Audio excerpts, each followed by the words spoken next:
Welcome to Charles Travels, where we explore the world and all its wonders. But, as it often does, reality has a way of surprising us. A recent poll by YouGov found that it's not actually the Germans who are most likely to reserve their spot with a towel, but rather Italian and French holidaymakers. As we delve into this story, we find that the perception of Germans being Sunlounger hogs is mostly confined to British and German perceptions themselves. In fact, only 5 to 17% of people surveyed in other European countries share this stereotype. And when it comes to actually reserving a lounger with a towel, just 38% of German holidaymakers admitted to doing so, compared to 45% of Italians and French. Now, you might be wondering why this matters.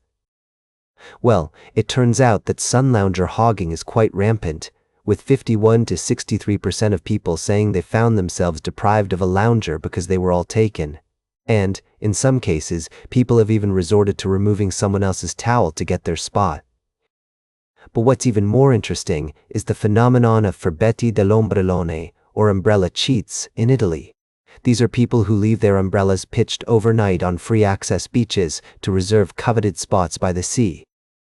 It's become such a problem that coastal authorities are targeting these individuals as part of their national beach and lake safety campaign, with fines of up to €500 for those caught.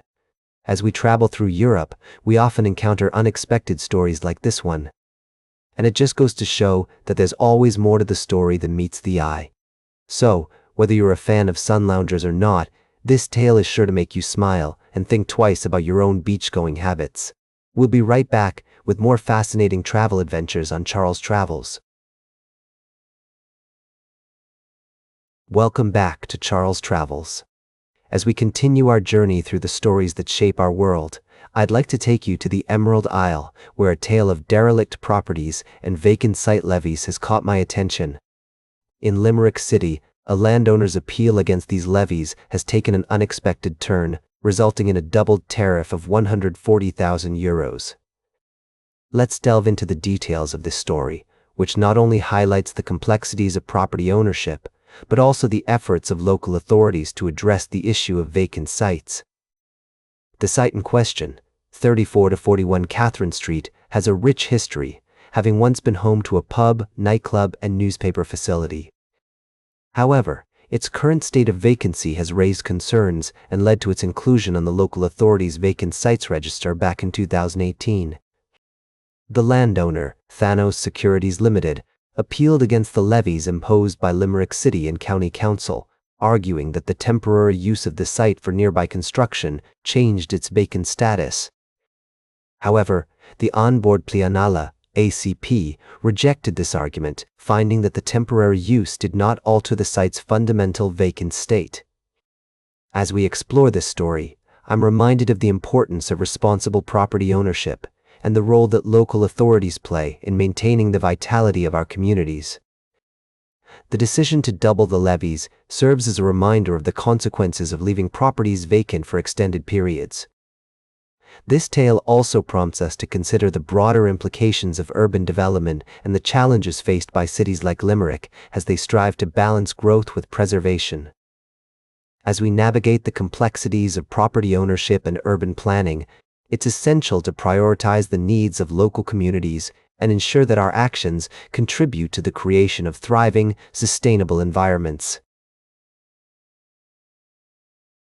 Welcome back to Charles Travels, dear listeners. As we wrap up our journey today, I would like to take you to the land down under, Australia, where a fascinating debate is unfolding in the halls of academia.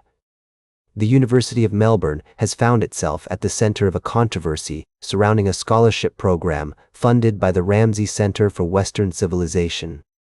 As I delved into this story, I was struck by the complexities of philanthropy and its role in shaping the academic landscape. The university's decision to accept a substantial donation from the Ramsay Center has sparked intense discussion among academics, with some arguing that it compromises the institution's commitment to anti-racism and truth-telling.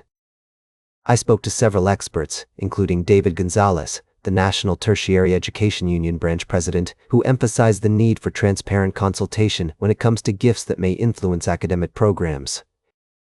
The initial discussions about this partnership took place behind closed doors, he said.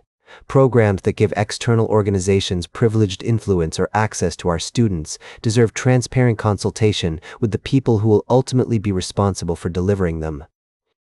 There will be people at the Ramsey Center who have views that are different from us, and we should accept that we live in a world where there are views that are different from us we may not agree with, she said. As I reflect on this story, I am reminded of the importance of nuanced discussion and the need for academic institutions to navigate complex ethical dilemmas.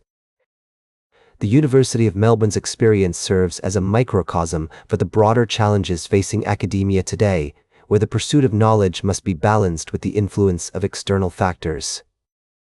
As we conclude our journey today, I encourage you to think critically about the role of philanthropy in shaping our educational institutions and the importance of transparency in academic decision-making. The world of academia is complex, multifaceted, and ever-evolving, much like the travels we embark on in this show. That's all for today's Charles Travels. Remember to like, share, and subscribe, and until next time, keep on traveling.